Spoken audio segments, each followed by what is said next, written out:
Hello. हम कहाँ पे थे? Osmotic pressure.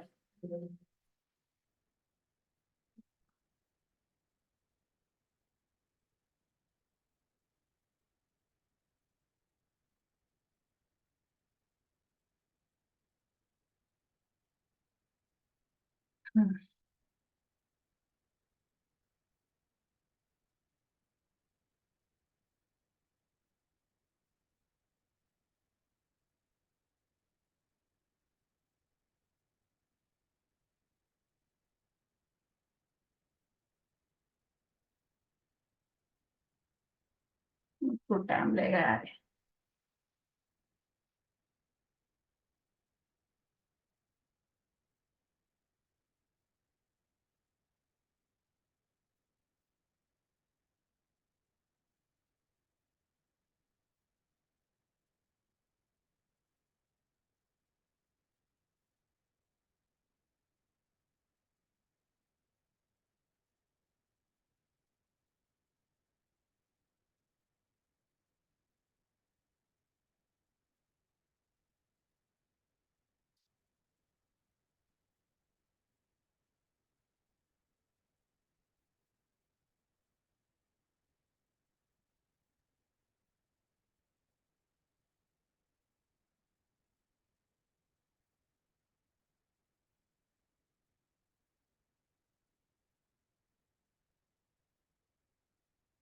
ठीक। हम कहाँ पे थे? ऑस्मोटिक प्रेशर पर।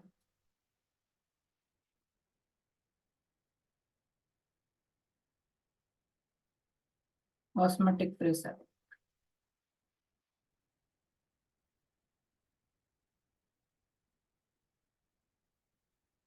ऑस्मोटिक प्रेशर में हमने देख लिया था कि अगर किसी कंटेनर में दो सोल्यूशन है, उसको सेमी परमेबल मेम्ब्रेन से अलग अलग करके रखा हुआ है।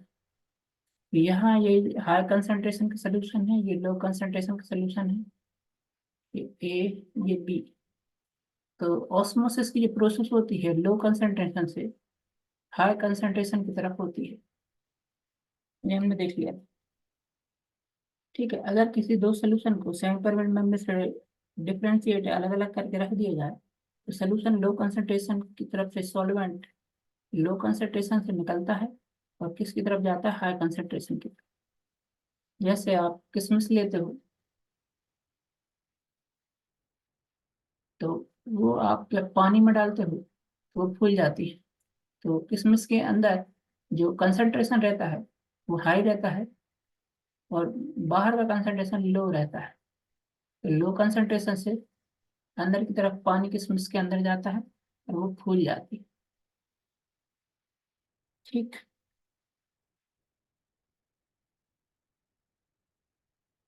अब अगर हम ऑस्मोसिस देखें तो इनका कहना है कि जो गैसें हैं, ऑस्मोसिस की जो प्रोसेस होती है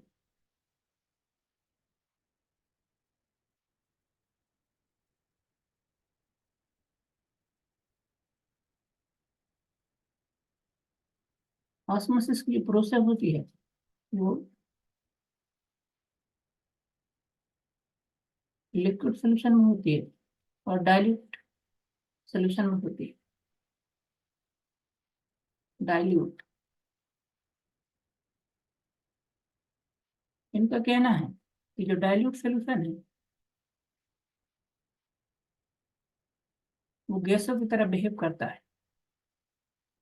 अगर ये डाइल्यूट सोल्यूशन गैस की तरह बिहेव कर रहा है तो इसमें गैस इक्वेशन लगेगी P V equal to N R T.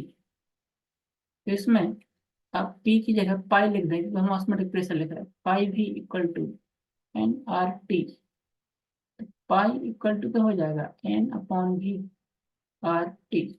N upon V क्या होता है? Concentration C R T. ये फार्मूला है।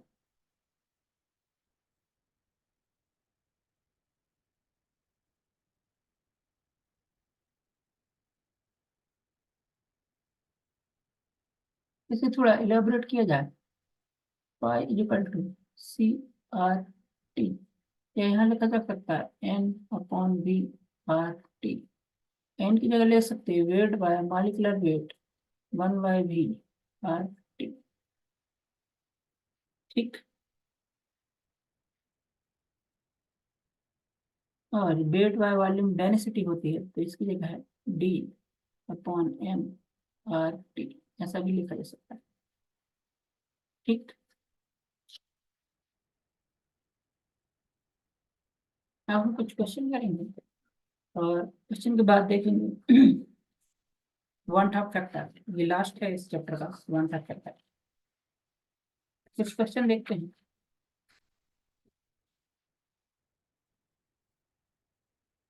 सबसे पहले क्वेश्चन देख रहे हैं बॉइलिंग पॉइंट एलिवेशन। एक क्वेश्चन देखें, एक एसीटोन का एक एसीटोन है, एसीटोन एसीटोन का इन्होंने बॉइलिंग पॉइंट टेम्परेचर दिया हुआ है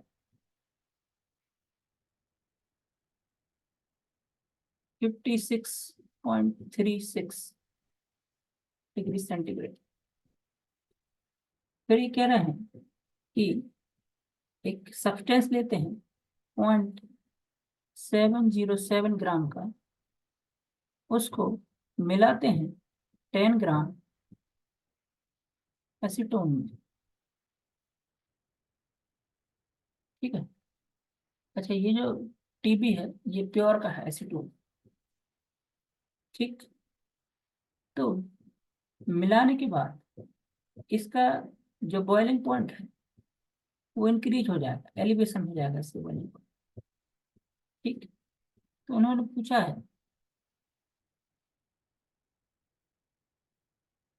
जो बॉइलिंग पॉइंट में बढ़ा हुआ जो बॉइलिंग पॉइंट है टीबी, मिलाने के बाद जो बॉइलिंग पॉइंट इंक्रीज हुआ है वो है 56.8।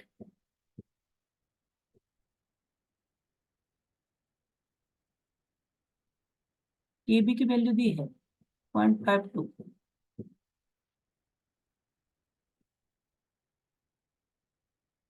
ठीक। तो हम इसको देखते हैं। हमारा फार्मूला है delta TB equal to K B into molality. Delta TB को हम ऐसे लिखेंगे, पहले लिखेंगे जो प्योर का जो था T0 माइनस टीबी।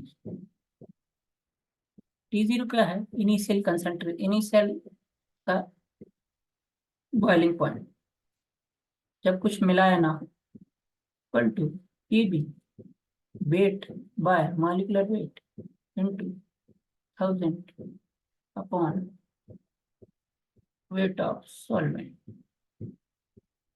ठीक। T0 दिया है 56.36 माइनस ये दिया है 56.88 equal to K B 0.52 weight 0.707 point molecular weight हमें निकालना है इंटू 1000, ये दिया है 10 ग्राम।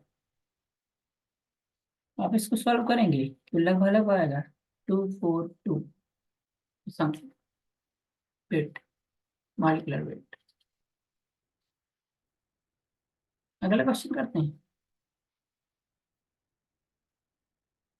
अगला क्वेश्चन कह रहा है कि 0.9 ग्राम यूरिया है, 0.9 ग्राम यूरिया, इसको 45 ग्राम वाटर में मिला देते हैं। तो इसका जो एलिवेशन होता है बॉइलिंग पॉइंट में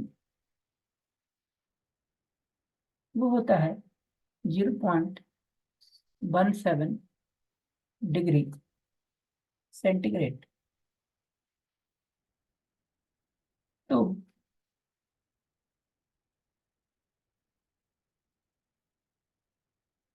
इसका कांस्टेंट की भी निकालिए। तो ये बहुत सिंपल है। इसमें हम क्या करेंगे, फॉर्मूला लगाते हैं delta T B equal to K B into molality. तो ये हो जाएगा K B into weight by molecular weight into 1000 upon weight of solvent। के भी हमें निकालना है, वेट दिया है 0.9 ग्राम, मोलेकुलर वेट ये रखा था 60 into 1000 upon weight of solvent दिया 45, तो डेल्टा टी भी है 0.17, आंसर आएगा 0.51।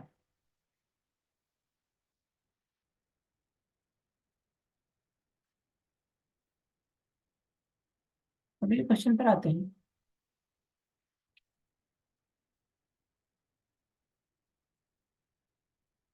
क्वेश्चन ये कह रहा है कि 5 ग्राम कोई सब्सटेंस है जिसको हमने मिलाया है 50 ग्राम वाटर में। अब मिलाने के बाद इसका जो फ्रीजिंग पॉइंट है,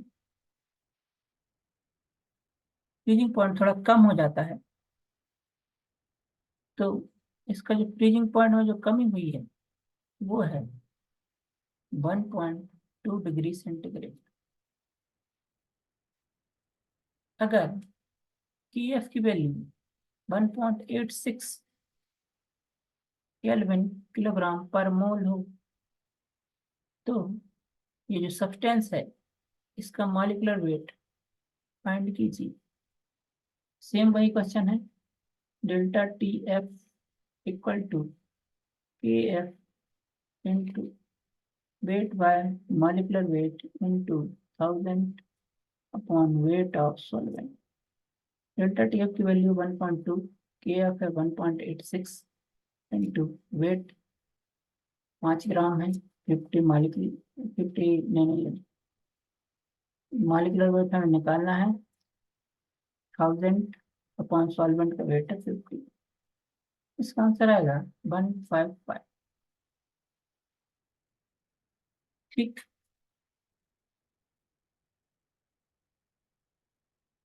ये कुछ क्वेश्चन थे, इसी तरह के क्वेश्चन आएंगे। नेक्स्ट पे आते हैं, पहले डालते हैं वन टॉप फैक्टर।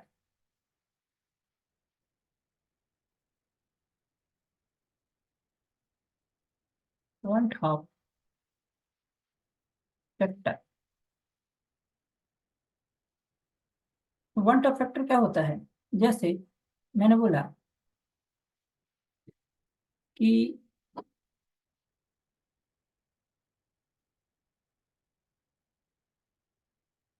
अगर मैं इसमें बोलूँ कि एक NaCl है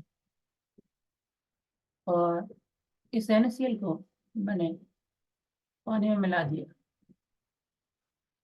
तो इसका ऑस्मोटिक प्रेशर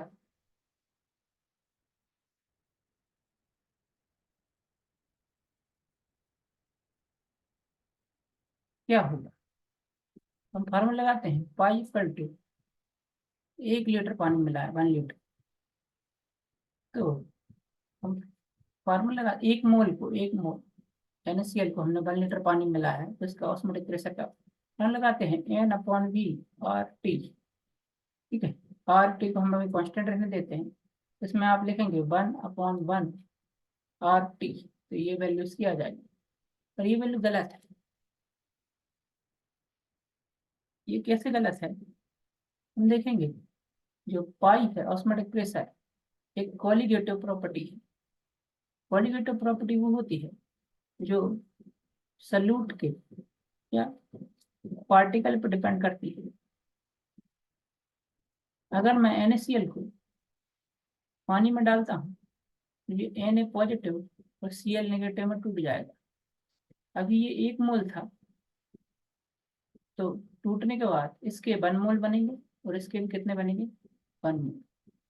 टूटने के बाद ये कितना हो गया? 1 मोल, ये भी 1 मोल हो गया, तो ये कितने हो गए? 2 मोल।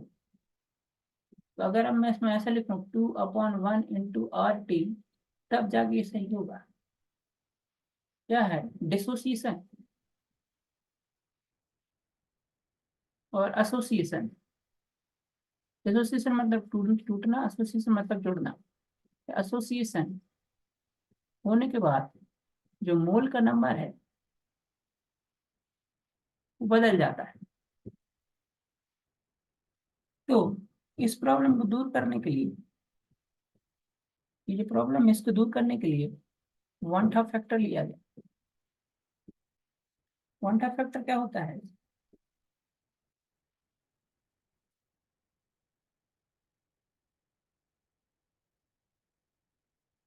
वन हाफ फैक्टर एसोसिएटेड और डिसोसिएट मॉलिक्यूल के बीच का एक रेशो है। ऐसा लिख सकते हैं, number of particle, number of particle of associated और dissociated particle, associated and dissociated,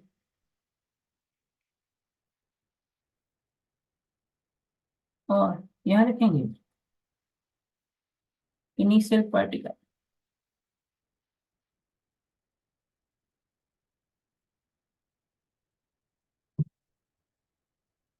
ठीक। तो एसोसिएशन डिसोसिएशन के बाद पार्टिकल और इनिशियल पार्टिकल का एक रेशो आता है, उसे हम बोलते हैं वन क्लॉक फैक्टर। इसको निकालने के लिए मान लीजिए कोई ए है और वो कन्वर्ट हो रहा है ए किसी पार्टिकल में, ए नंबर ऑफ पार्टिकल। तो इनिशियली ये वन था, ये जीरो था, और वन में से अल्फा पार्टिकल निकल जाएंगे तो यहाँ कितने बनेंगे? अल्फा।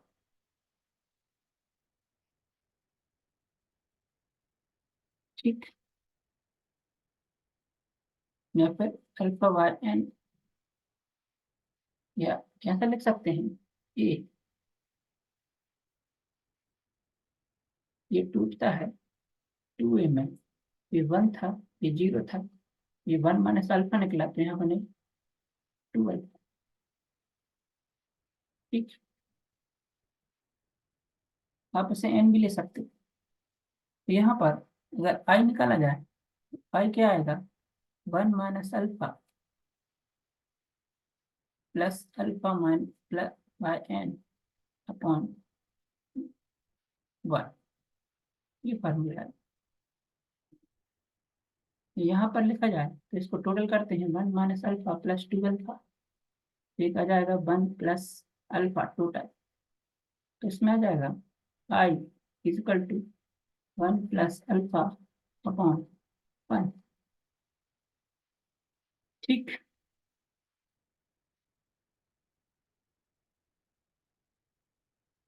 तो ये चैप्टर यहाँ खत्म होता है, और इसके बाद हम क्वेश्चन करेंगे। थोड़ा आइडियल नॉन आइडियल सोल्यूशन बचा है, तो उसको करके हम डीपीपी सॉल्व करते हैं, फिर देखते हैं, अगला चैप्टर स्टार्ट करेंगे।